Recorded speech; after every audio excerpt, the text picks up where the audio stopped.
ಅಣ್ಣ ವೇದಿಕೆ ಮೇಲೆ ಶಿವ ತಾಂಡವ ನೋಡಿದ್ವಣ್ಣ ಇವತ್ತು.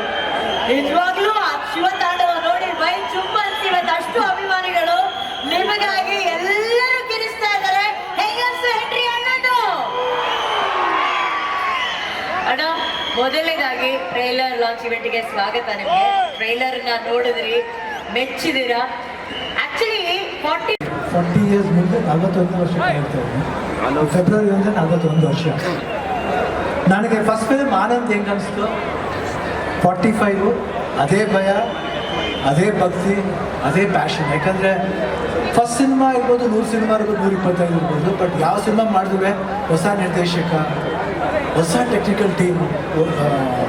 ಅರ್ಜುನ್ ಜನ್ಯ ಫಸ್ಟ್ ಟೈಮ್ ನನಗೆಲ್ಲ ಸಾಂಗ್ಸ್ ಸೂಪರ್ ಇಟ್ಬಿಟ್ರು. ಅರ್ಜುನ್ ಜನ್ಯ ಅವ್ರು ಡೈರೆಕ್ಟ್ ಮಾಡ್ತಾರೆ ಫಿಲ್ಮು.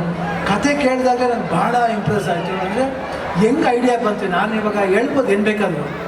ಜನ ಇವಾಗ ನಾಳೆ ಬಂದು ಸಿನಿಮಾ ಥಿಯೇಟ್ರ್ ಕೂತ್ಕೊಂಡಾಗ ನಾನು ಶಿವನ ಯಾಕೆ ಹಿಂಗೆ ಹೇಳ್ದೆ ಅಂತ ಅವರೇ ಖುಷಿ ಮಾಡೋದು.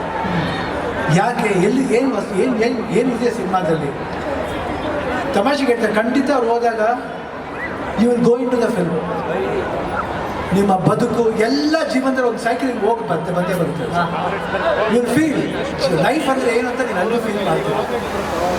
ನಾನು ಇಷ್ಟ ಅದಕ್ಕೋಸ್ಕರ ನಾನು ಫಸ್ಟ್ ಸಿನಿಮಾದಲ್ಲಿ ಹೆಂಗೆ ಭಕ್ತಿ ಇತ್ತು, ಅದೇ ಭಕ್ತಿ ಭಯ ಇವಾಗಲೂ.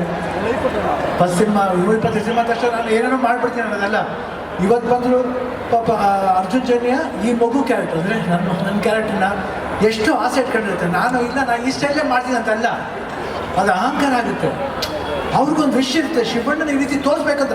ಅದೇ ಚೆನ್ನಾಗಿರೋದು. ಇವತ್ತು ನಾನು ನೋಡಿ ತುಂಬ ನಕ್ಕಿದ್ದೀನಿ ನನ್ನ ಕ್ಯಾರೆಕ್ಟರ್ ಬಗ್ಗೆ ನೋಡಿದಾಗ. ಎಷ್ಟು ಚೆನ್ನಾಗಿ ಬೇರೆ ಥರ ಕಾಣ್ತೀನಿ, ಬೇರೆ ಥರ ಅನಿಸುತ್ತೆ, ವಿಭಿನ್ನತೆ ಅನಿಸುತ್ತೆ. ಯಾಕಂದರೆ ಯಾವಾಗ ಅಷ್ಟು ನನಗೆ ಇಷ್ಟು ಆಲ್ವೇಸ್ ರೆಸ್ಪೆಕ್ಟ್ ಡೈರೆಕ್ಟರ್ಸ್ ಅದು.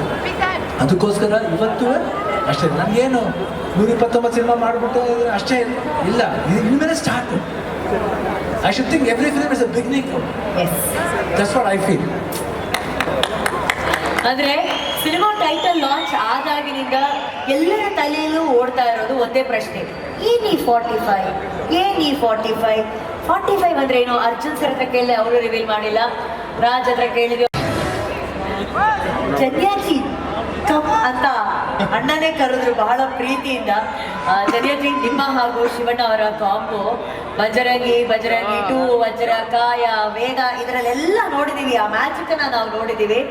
ಆದ್ರೆ ಒಂದು ವಿಷಯ ಜನ್ಯಾಜಿ, ಇದನ್ನ ಹಿಂಗೆ ನೋಡ್ತೀನಿ, 250 ಮೆಂಬರ್ಸ್ ಎದುರುಗಡೆ ಸೀರೆ ಉಟ್ಕೊಂಡು ಬಂದ್ರು ಮೇಡಮ್. ಅದು ಮೇಡಮ್ ಸೂಪರ್ ಸ್ಟಾರ್. ಅಂದರೆ ಅಕ್ಕನ ಕೈ ಹಿಡ್ಕೊಂಡು ಒಂದು ಸೀರೆ ಉಟ್ಕೊಂಡು ಸುಮ್ಮನೆ ಹಂಗೆ ಬಂದರು. ನನಗೆ ಅದು ನೆನೆಸ್ಕೊಂಡ್ರೆ ಈಗಲೂ ಮೈ ಜುಮ್ ಅನ್ನುತ್ತೆ. ನನಗೆ ಎಷ್ಟೊಂದು ಸತಿ ಹೆಂಗೆ ಅದು ಆ ಟೈಮಲ್ಲಿ ಜಸ್ಟ್ 4 days ಆಗಿತ್ತು ಅವ್ರಿಗೆ ಕೀಮೋಥೆರಪಿ ಆಗಿ ಈ ಪಾತ್ರನ ಈ ಥರ ಇವರು ನಾನು ಆರ್ಟಿಸ್ಟ್, ನನಗೆ ಏನು ಬೇಕಾದ್ರೆ ಹಾಕು ನಾನು ಮಾಡ್ತೀನಿ ಅಂತ ಬಂದರು ಮೇಡಮ್. ಅದೊಂದು ಸೀನ್ಸ್ ಆಗಿ ನನ್ನ ಲೈಫ್ ನಾನು ಸುಸ್ತೇ ಪಡಲ್ಲ ಲೈಫಲ್ಲಿ. ಜ್ವರ ಪರ ಏನಿದ್ರೆ ಎದ್ದು ಮತ್ತೆ ಕೆಲಸ ಮಾಡ್ತೀನಿ. ನಂಗೆ ಅದೊಂದು ವಿಜುವಲ್ ಸಾಕು. ಆ್ಯಂಡ್ ಅವತ್ತಿನ ದಿನದ ಒಂದು ವಿಡಿಯೋ ಅಣ್ಣನೇ ಹೇಳ್ಬಿಟ್ಟು ಮಾಡಿಸಿದ್ದಾರೆ ಸುಮ್ಮನೆ ನನ್ನ ರೇಟ್ಸೋಕ್ಕೆ. ಆ ವಿಡಿಯೋ ನನ್ನ ಲೈಫ್ ಕೊನೆ ಉಸಿರಿರುವಾಗ ಆ ವಿಡಿಯೋ ಇಟ್ಕೊಂಡಿರ್ತೀನಿ. ಬೇಕಾದಾಗಲ್ಲ ಆ ವಿಡಿಯೋ ತೆಗೆದು ನೋಡ್ತೀನಿ. ಅದೊಂದು ತಮಾಷೆ ಮಾಡಿದೆ. ಫಿಲಮ್ ರಿಲೀಸ್ ಆದಮೇಲೆ ಅಣ್ಣನ ಪರ್ಮಿಷನಿಂದ ಅದನ್ನು ಹಾಕ್ತೀನಿ. ಬಟ್ ಅಣ್ಣ, ಇವರು ಒನ್ ಆ್ಯಂಡ್ ಓನ್ಲಿ, ಇವ್ರು ಜಸ್ಟ್ ಒನ್ ಆ್ಯಂಡ್ ಓನ್ಲಿ. ಎರಡನೇ ಮಾತು ದೊಡ್ಡ ಐ ಡೋಂಟ್ ನೋ ಇಂಡಿಯಾದಲ್ಲಿ ಯಾರೇ ಆದ್ರೂ ಅಣ್ಣ ಆ ಥರ ಒಂದು ಗೆಟಪ್ ಹಾಕೊಂಡು ಆ ಥರ ಒಂದು ಸೆಟ್ಟಲ್ಲಿ ಆ ಮೂಮೆಂಟಲ್ಲಿ ಯಾವ ಸೂಪರ್ ಸ್ಟಾರ್ ಬರ್ತಾರೋ ನನಗೆ ಗೊತ್ತಿಲ್ಲ ಅಣ್ಣ. ನಮ್ಮ ಕರುನಾಡ ಚಕ್ರವರ್ತಿ ಬರ್ತಾರಣ್ಣ, ನಮ್ಮ ಕರುನಾಡ ಚಕ್ರವರ್ತಿ. ಇಲ್ಲ motivation and one more thing, ಆ ಥರ ಅವಕಾಶಗಳು ಸಿಗಲ್ಲ. ಯಾವತ್ತೂ ಹೇಳ್ತಾರೆ ಅವಕಾಶಗಳು ಸಿಗಲ್ಲ ಬಂದಾಗ ಅದು ಬಿಡಬಾರ್ದು. ಬಾದಕ್ಕೆ ಬಂದಿದ್ದು ಪಂಚಾಮೃತ, ಅದು ಏನಾಗುತ್ತೆ ಗೊತ್ತಿಲ್ಲ. ಪಂಚಾಮೃತ ಅನ್ನಿಸಿದ್ರೆ ಚೆನ್ನಾಗಿರೋದು, ಬಟ್ ಅದು ಕಣ್ಣು ಹೊತ್ಕೊಂಡು ತಿನ್ಬೇಕು. ನನಗೆ ಏನು ಬಂದಿವೆ ನನ್ನ ಪಾಲಿಗೆ ಪಂಚಾಮೃತ ಅಂತ ನಾನು ಮಾಡ್ತೀನಿ. ಎಲ್ಲಿವರೆಗೂ ಆಗುತ್ತೆ ಅಲ್ಲಿವರೆಗೂ ಖಂಡಿತ ಮಾಡ್ತೀನಿ.